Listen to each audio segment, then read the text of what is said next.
He paid for the seat, but they refused to believe he belonged. When Isaiah Carter settled into first class, he expected a quiet flight. Instead, a flight attendant saw him, doubted him, and demanded he move. No questions, no verification, just assumption. But what happens when the man you try to remove owns the airline? This was more than a mistake, it was the moment everything changed. Where are you watching from? Drop your location in the comments, and don't forget to like, subscribe, and turn on notifications for more stories like this. Now, let's begin. Isaiah Carter had never cared much for luxury. He had spent his life in classrooms, his voice rising and falling with the weight of history, teaching students about struggles far older than himself. He lived modestly, dressed neatly, and carried himself with the quiet confidence of a man who had long since learned that dignity was something you either held on to or let others take from you.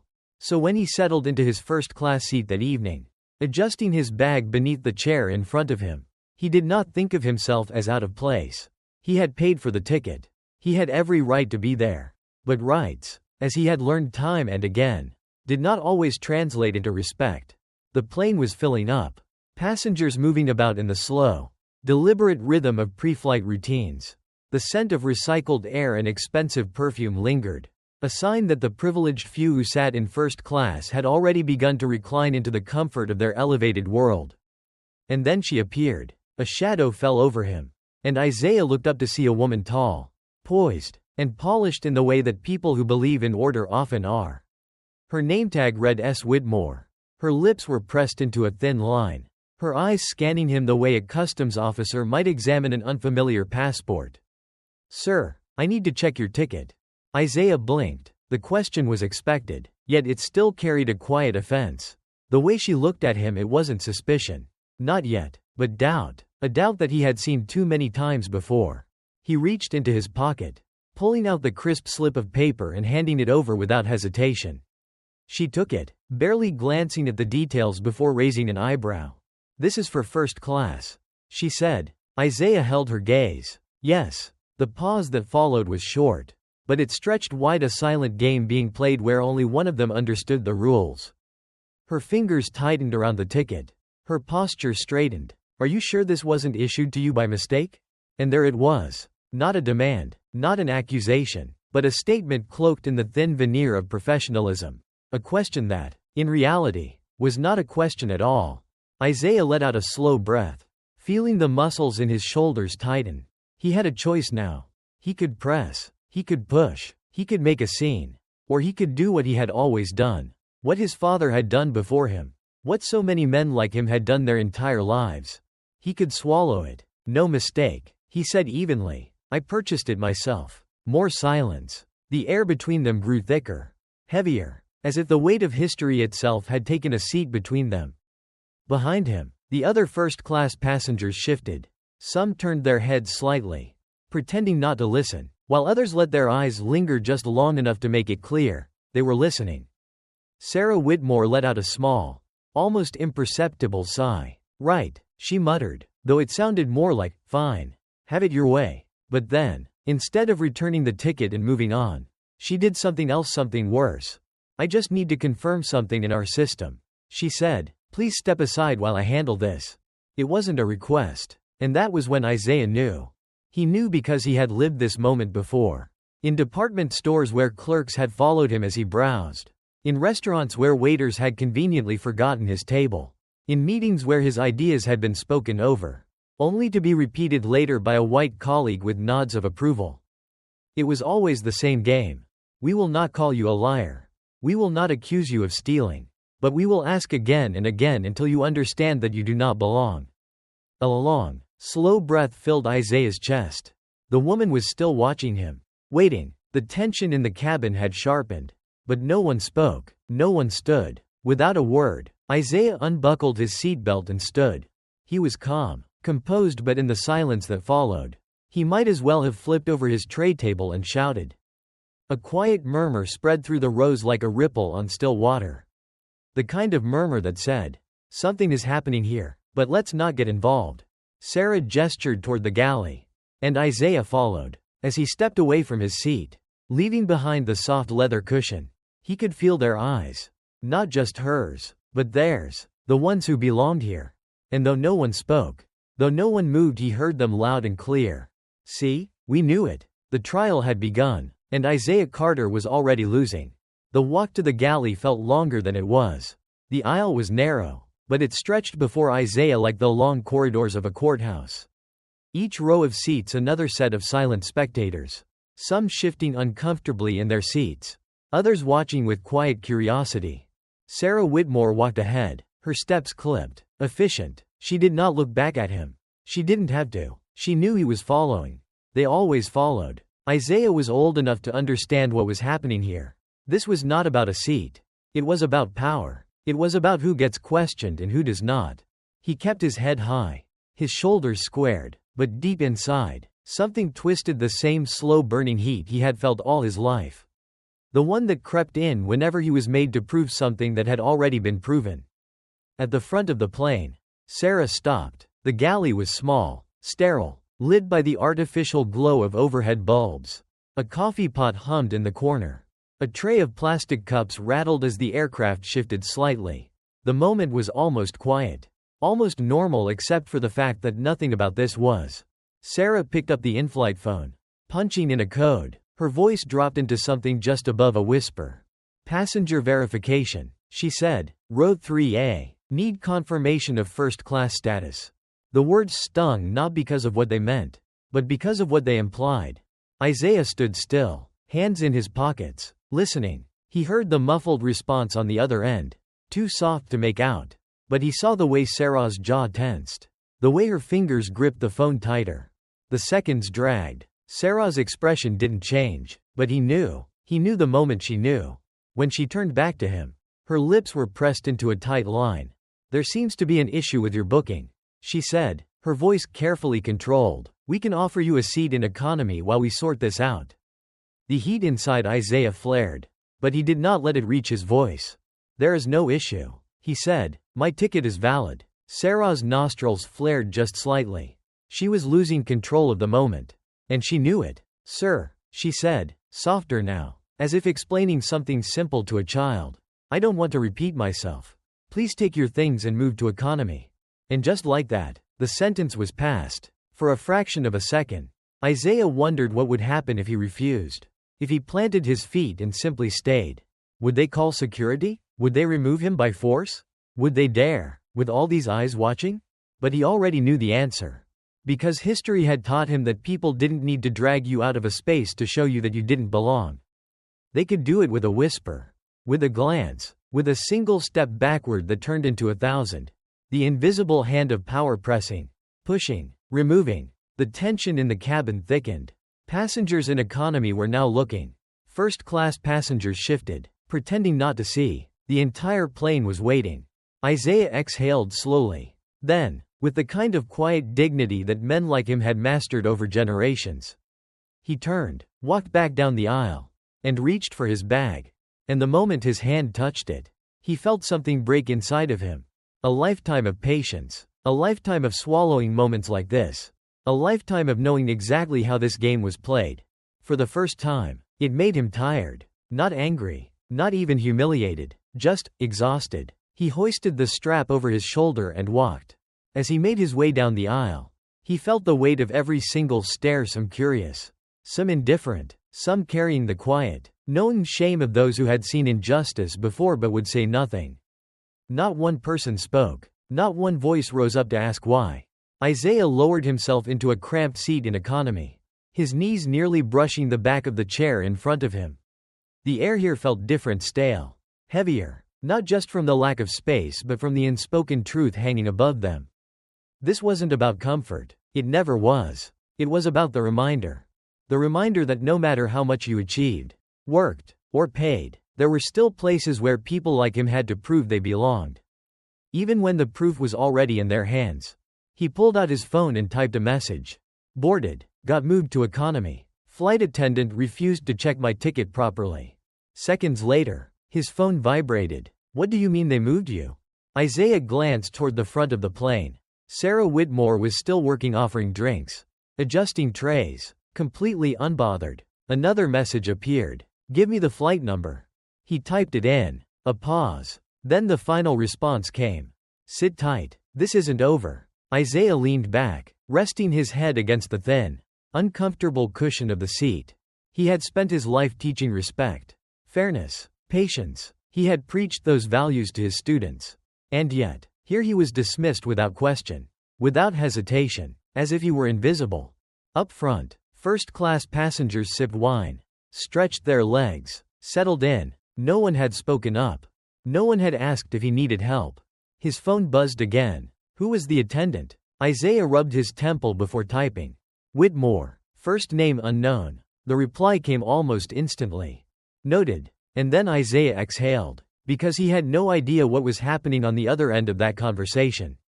But he trusted it. Meanwhile, at the front of the plane, Sarah Whitmore poured herself a cup of coffee, ignoring the glances from the younger flight attendants. One of them, Elena, hesitated before speaking. Was there an issue with that man's ticket? Sarah rolled her eyes, stirring her coffee lazily. He was sitting in first class, she said, voice dismissive. Elena frowned. Yeah, but he didn't look like a first-class passenger. Sarah interrupted. She took a sip, voice dripping with certainty. Probably a mistake in the system. She mused. Or maybe someone gave him the ticket. Either way, I wasn't about to let him sit up there when he clearly didn't belong. Elena's stomach twisted. She wanted to say something. To push back. To remind Sarah that tickets were paid for. Not assigned by gut feeling. But she knew better. Sarah had been with the airline for years. She had a reputation for being strict, the kind of person who never admitted she was wrong. Elena sighed, turning toward the first-class cabin. The empty seat where Isaiah had been sitting stood out. Something about this didn't feel right. Not at all. And meanwhile, in the cockpit, Captain Lewis Hayes received an urgent message on the in-flight communication line. The moment he read the name attached to the inquiry, his eyes narrowed. He turned to his company pilot, his voice low and serious. Pull up the passenger manifest. The co-pilot frowned but complied, tapping a few buttons on the screen before the list appeared. The names scrolled quickly until they stopped on one in particular. Isaiah Carter. Captain Hayes read the details twice. His pulse kicked up slightly. He knew that name. Everyone in the airline industry knew that name. And that was when he realized. Sarah Whitmore had just made the biggest mistake of her career. Captain Lewis Hayes had been flying for decades. He had seen every kind of turbulence, mechanical failures, unruly passengers, emergency landings, but the tension currently crackling through the aircraft wasn't caused by faulty wiring or bad weather. It was something more insidious. He read the message on his screen again, his brow tightening. Confirm immediately if passenger Isaiah Carter was removed from first class. The co-pilot, a younger man named Daniels, peered over his shoulder. Captain, is that? Yes. Hayes interrupted, his voice clipped. It's him. The name Isaiah Carter carried weight. Not just because he was wealthy. Not just because he had power. But because he had built something in an industry that hadn't always welcomed men like him. Isaiah Carter was a former pilot. An advocate for equal opportunity in aviation. And more importantly, he was one of the largest stakeholders in the airline itself. Which meant, in simple terms, he owned the damn plane. Hayes exhaled sharply and picked up the in-flight phone. He dialed the cabin crew's line. It rang twice before a voice answered.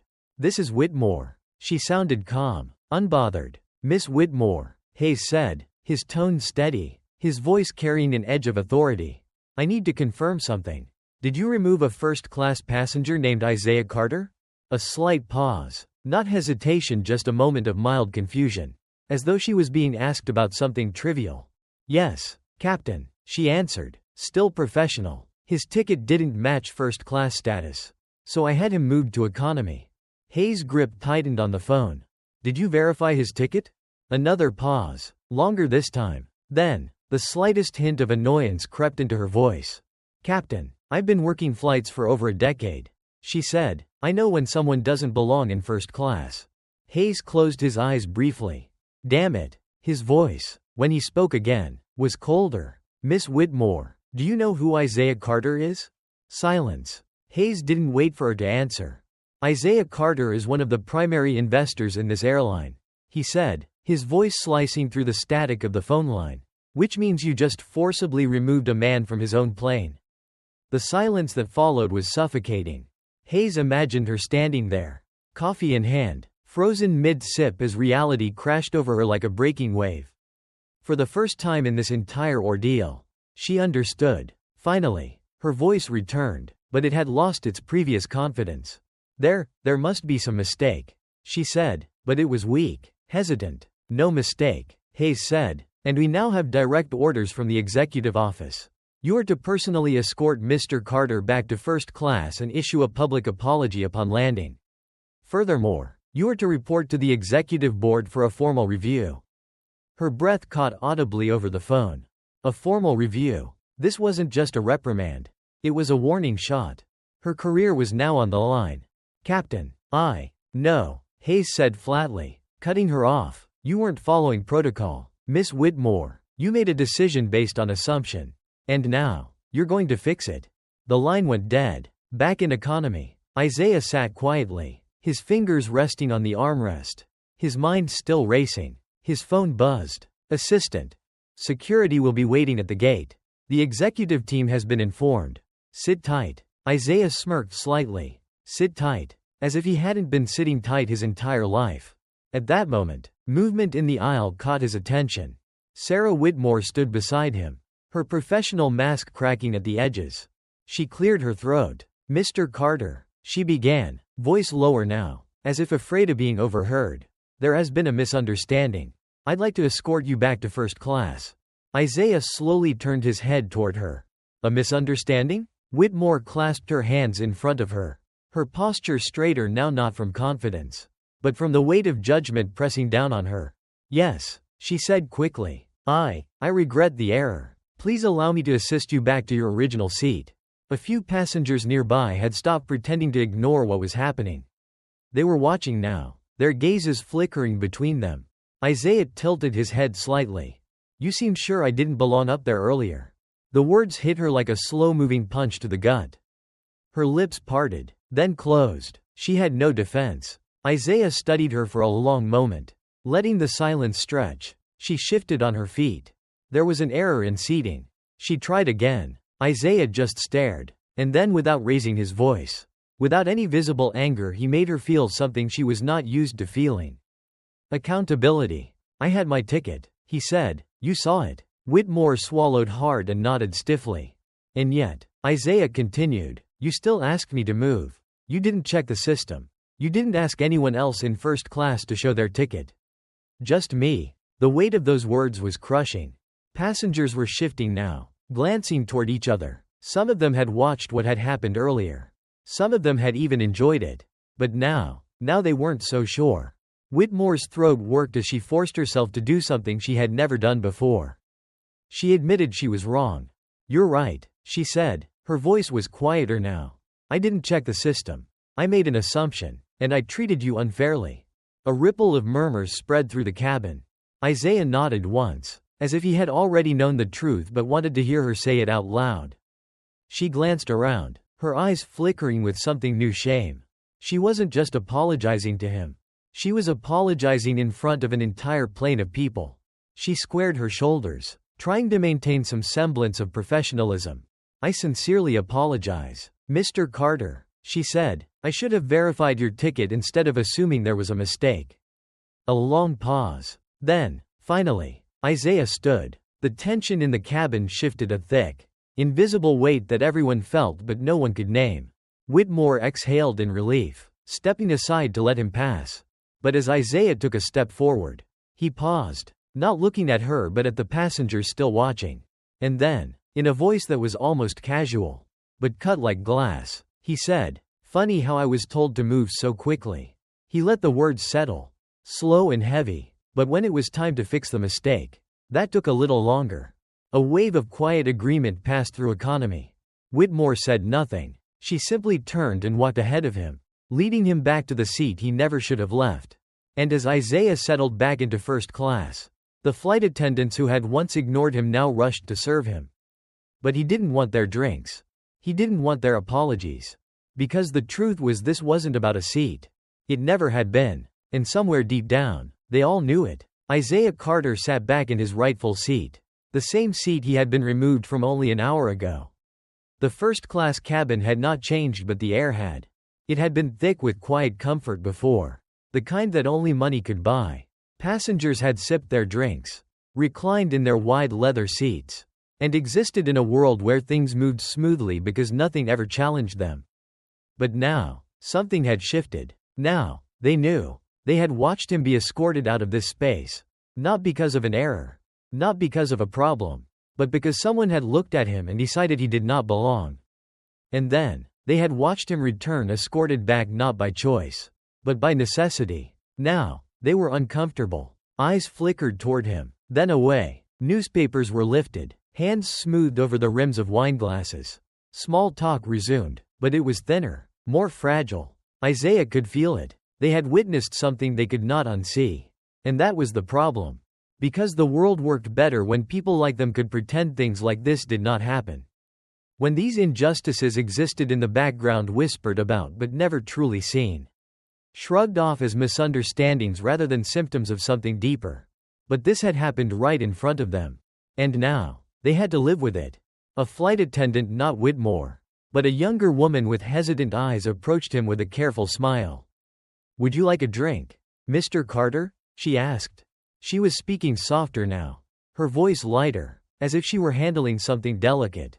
Isaiah lifted his gaze to her, studying her carefully, the way she stood, the way she watched him. Before, she had ignored him, like the others. She had seen what happened and said nothing. But now, she saw him. Now, she was trying to make it right. He looked at her, then at the empty glass sitting untouched on his tray. And then, slowly, he shook his head. "I didn't need a drink before," he said, voice steady. "I don't need one now." Her lips parted, as if she wanted to say something, maybe sorry, maybe an explanation, maybe an excuse, but she simply nodded and walked away. Isaiah let out a slow breath, his fingers tapping idly against the armrest. He wasn't angry, not in the way they expected him to be.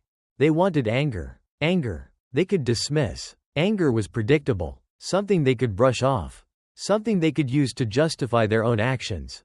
But Isaiah had no intention of giving them that.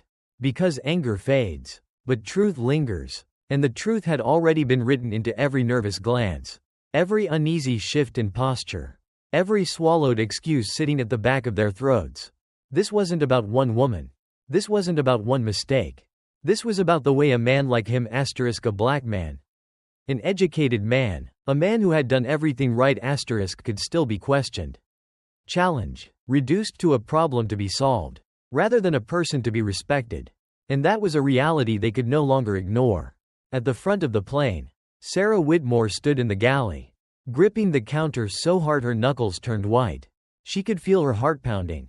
She had spent years enforcing rules. She had never doubted herself. Not once. But now, her entire body felt wrong. She knew people were watching her. Not directly, but in the way people watched things collapse. She could feel their eyes pressing into her back, their thoughts unspoken but heavy. She had made a mistake that was not going away. Sienna, the younger flight attendant, leaned against the galley counter, arms crossed. She had been quiet for most of the flight.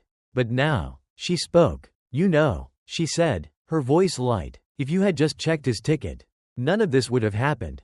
Whitmore exhaled sharply through her nose, shaking her head. "I don't need a lecture right now, Sienna." Sienna smirked, but there was no humor in it. "You sure? 'Cause from where I'm standing, you're the one who could use a lesson." Whitmore turned to glare at her, but Sienna didn't flinch. Instead, she leaned in slightly, lowering her voice. "You like being in control, don't you?" she asked. Whitmore stiffened. "You like knowing who belongs where, who gets to sit comfortably and who doesn't, who follows the rules and who breaks them. That's why you didn't check his ticket, because you didn't think you had to." Whitmore clenched her jaw, but Sienna wasn't done. "And now?" Sienna continued, tilting her head slightly. "Now you know you don't get to decide that. Not anymore." Whitmore felt the words hit her, but she refused to let them show. Instead, she turned, smoothing the front of her uniform, and forced herself back into control. "This conversation is over," she said sharply. Sienna shrugged. "If you say so." But as Whitmore turned away, she knew. This conversation wasn't over. Not now. Not when they landed. Not ever. Meanwhile, in the cockpit, Captain Hayes set the in-flight phone down, his jaw tightening. He had just spoken with corporate. They were waiting at the gate. Not just security but executives. Whitmore's career was on trial now. He glanced at his company pilot, who was watching him closely.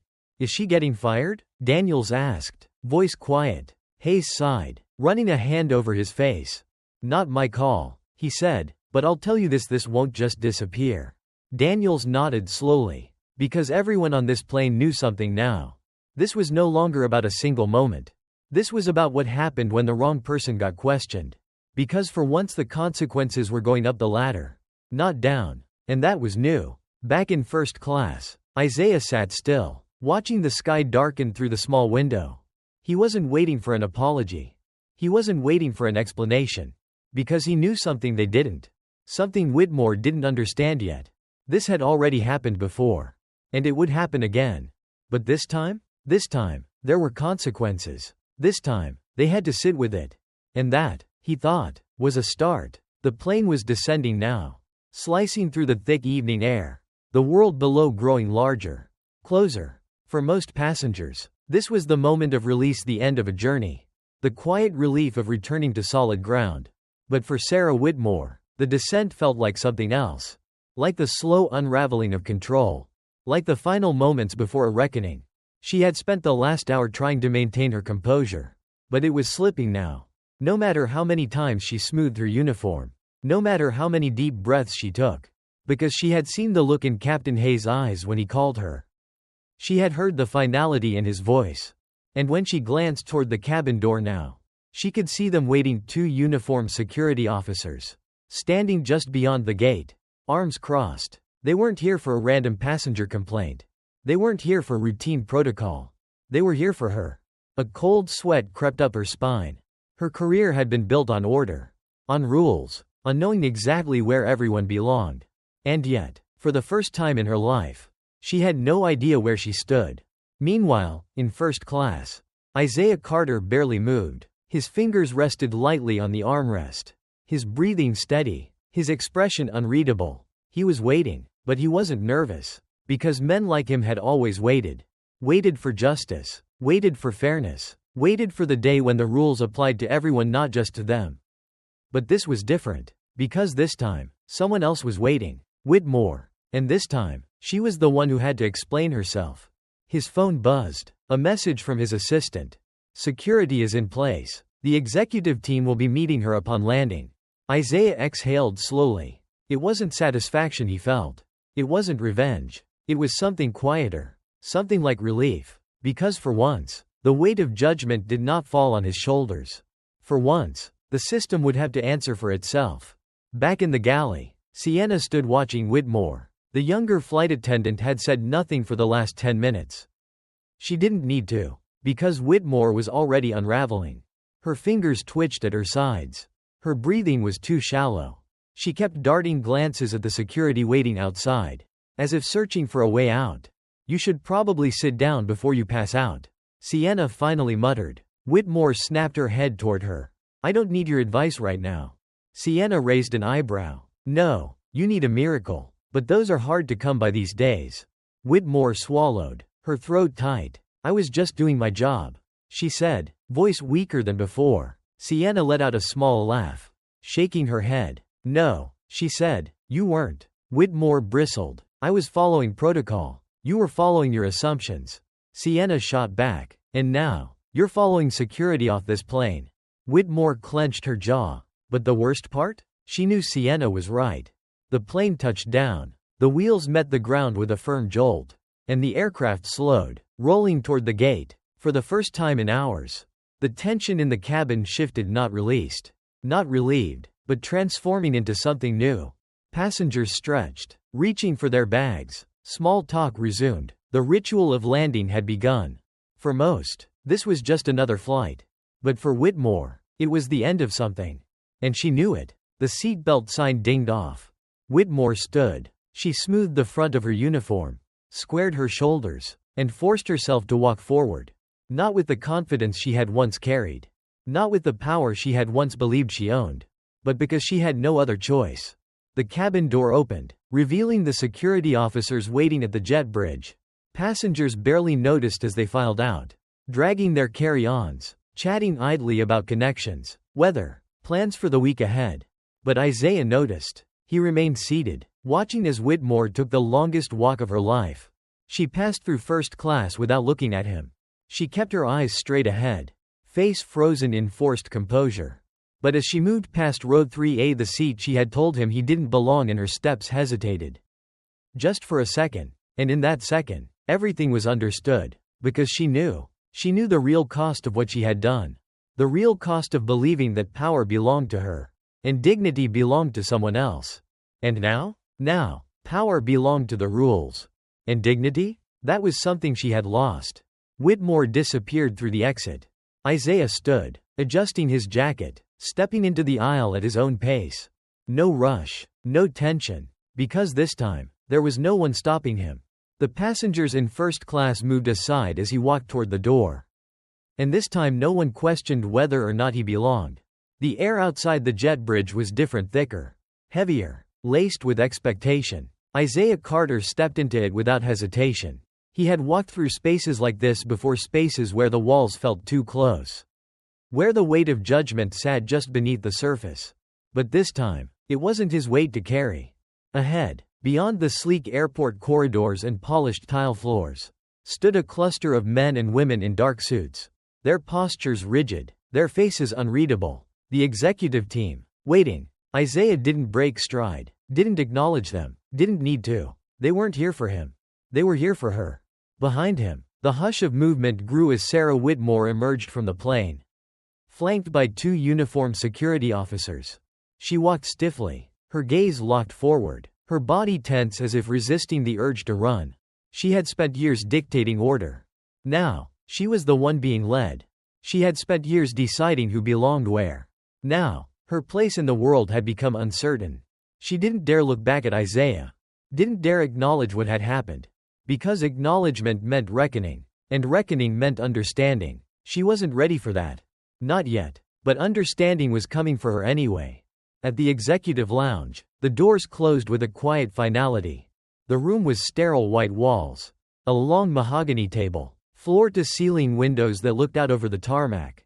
Sarah Whitmore sat alone at the far end, her hands clasped so tightly in her lap that her knuckles had turned pale. She was trying to breathe, trying to prepare for whatever came next. But there was no preparing for this. Across from her, 3 senior airline executives sat in silence. They did not frown, they did not scowl, they simply waited. And somehow, that was worse. Finally, the woman in the center, a sharp-eyed executive with silver hair and an expression carved from stone, spoke. "Miss Whitmore," she said, "do you understand why you're here?" The question lingered, stretched. Sarah opened her mouth then closed it, because she knew better than to lie. Still, the instinct to justify rose like a reflex. There was a misunderstanding. She began carefully, her voice quiet, measured. The silver-haired executive raised a single brow. "A misunderstanding?" Sarah swallowed. "Yes," she continued, trying to maintain control, trying to piece together something that could salvage what was left of her career. "I made an assumption about Mr. Carter's seat. I acknowledge that." The second executive, a tall man with a sharp jawline, leaned forward. "Did you check his ticket?" Sarah's breath hitched. "No," she admitted, voice barely above a whisper. The silence that followed was absolute. And in that silence, something inside of her broke. Because suddenly, the truth was clear. This wasn't about one mistake. This was about the years that had led to it. The years of believing she could sense who belonged. The years of making small judgments that had seemed harmless. The years of assuming she had the authority to decide. And now those years had caught up with her. The third executive, an older black man with a gaze that had seen far too much, finally spoke. "Miss Whitmore," he said, voice steady, "you didn't just remove a passenger from first class." He let the words settle. "You removed the wrong passenger." Sarah's fingers curled against the hem of her skirt. She wanted to protest. She wanted to say she hadn't meant it like that. But what did it matter? Her intentions were irrelevant. The impact was what remained. And the impact was clear. She had humiliated a man based on nothing but a feeling. And now, she was the one being held accountable. The silver-haired executive slid a piece of paper across the table. "A termination form," Sarah stared at it. It was over. The job, the career, the life she had built within this uniform gone. She had spent years standing at the front of an airplane, dictating rules, deciding fates. And now, someone else had decided hers. Her hands shook as she reached for the paper. Her signature was barely legible. When she finished, she placed the pen down with slow, deliberate care. And for the first time, no one called her Miss Whitmore. She was simply Sarah, a woman who had thought she was untouchable. Until she wasn't. Outside the lounge, Isaiah Carter stood near the exit, watching the sky darken beyond the wide airport windows. His driver was waiting. His schedule was still intact. His life, unchanged. And yet, something about this moment felt heavy. Because this wasn't just about him. This was about every person before him who had been questioned. Every person who had been forced to prove what should have never been in doubt. Every person who had been humiliated, dismissed, ignored without consequence. He didn't celebrate what had happened to Whitmore. This wasn't about revenge. This was about something much bigger. He had spent a lifetime waiting for a shift. For proof that change was possible. And for the first time, he wondered if this was what it looked like. Not a revolution. Not an explosion. But a moment. A single moment where the system had bent not against him, but for him. He exhaled slowly, turning toward the exit. As he did, the doors to the executive lounge opened. Sarah stepped out. She wasn't wearing her uniform anymore. She wasn't holding her head high. She was just a woman in an airport. No different than anyone else. For the first time, she wasn't in control. And for the first time, Isaiah didn't have to say a word. Because this time, the silence said it all. Sarah Whitmore walked through the terminal like a woman untethered. Her steps unsure. Her breathing shallow. The airport, once a place she had commanded. A stage where she had performed with precision and control, felt foreign now. She was no longer the authority here. She was no one. The badge was gone. The uniform was gone. The sense of certainty, the unshakable belief that she had always known what was right, was gone. All that remained was the weight. Not just of what had happened today, but of every time before. She had thought this was one mistake.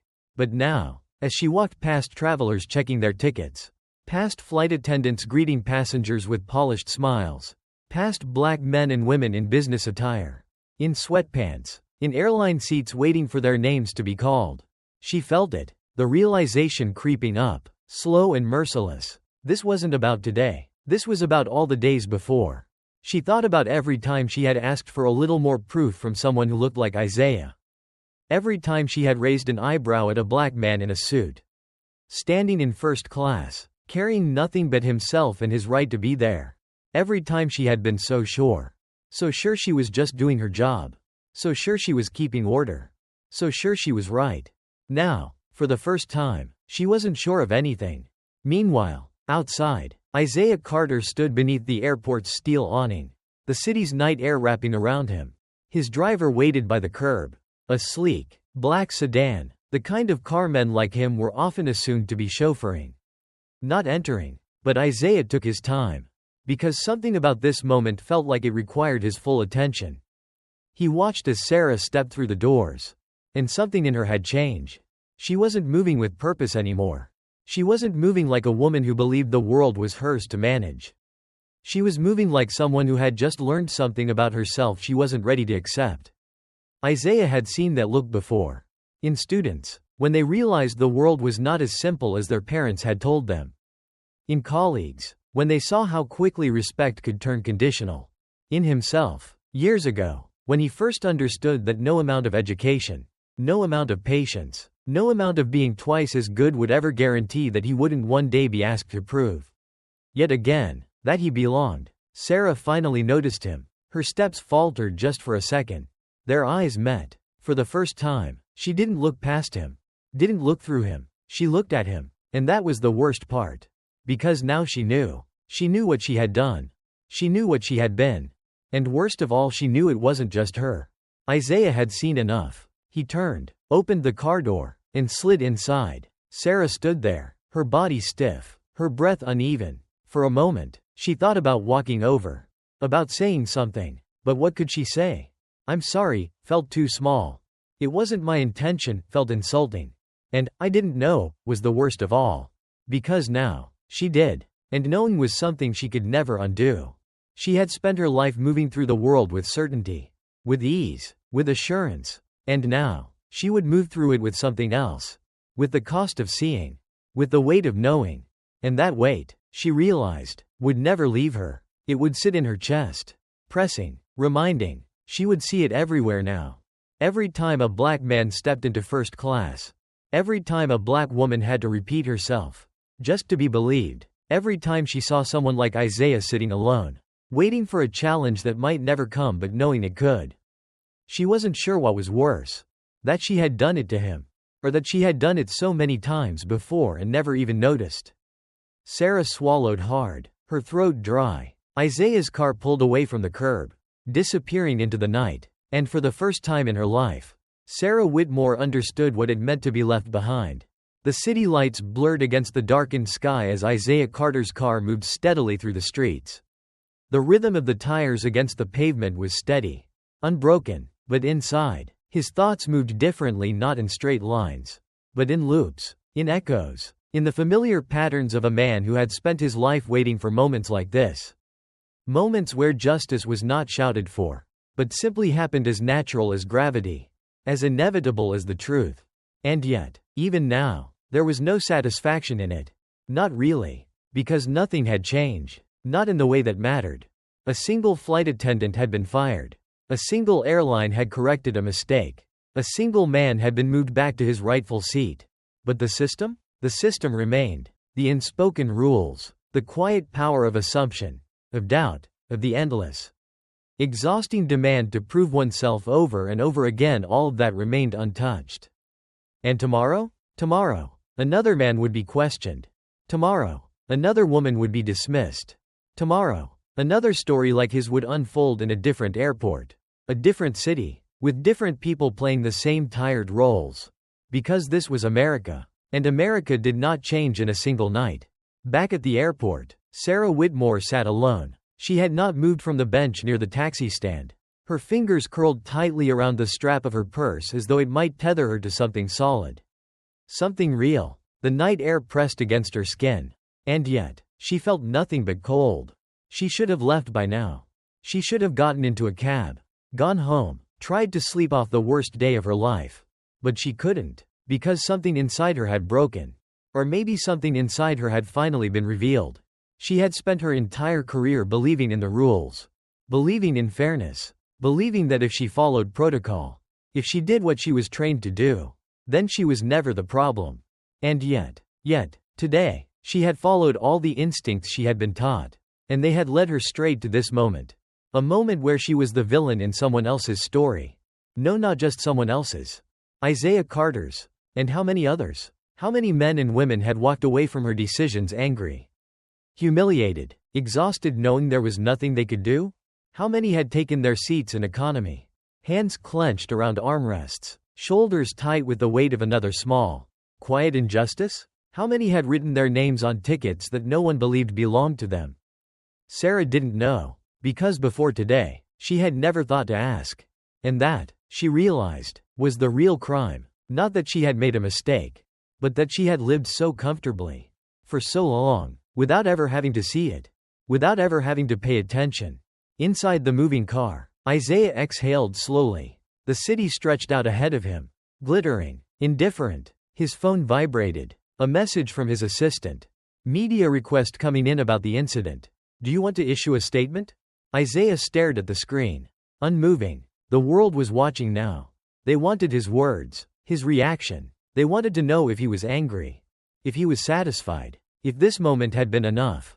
And the truth? It wasn't. It never would be. He typed his response carefully, deliberately. No statement. Let them sit with it. Because some lessons didn't need to be spoken. Some lessons needed to be felt. And this weight, this discomfort, this realization that had sunk into the bones of everyone who had witnessed it. This was theirs to carry now. Not his. Not anymore. Her legs felt weak, as though she had been sitting there for years instead of hours. She walked toward the curb, lifting a hand to hail a cab. The car pulled up smoothly. The driver, an older black man with tired eyes rolling down the window. Where to? He asked. Sarah hesitated. For the first time in her life. She wasn't sure where she was going. Because wherever it was, she knew she wouldn't be the same person when she got there. She climbed inside, shutting the door softly behind her. As the car pulled away from the airport, she caught her reflection in the window. And she saw herself clearly for the first time. The cost of seeing was heavy. But now, it was hers to bear.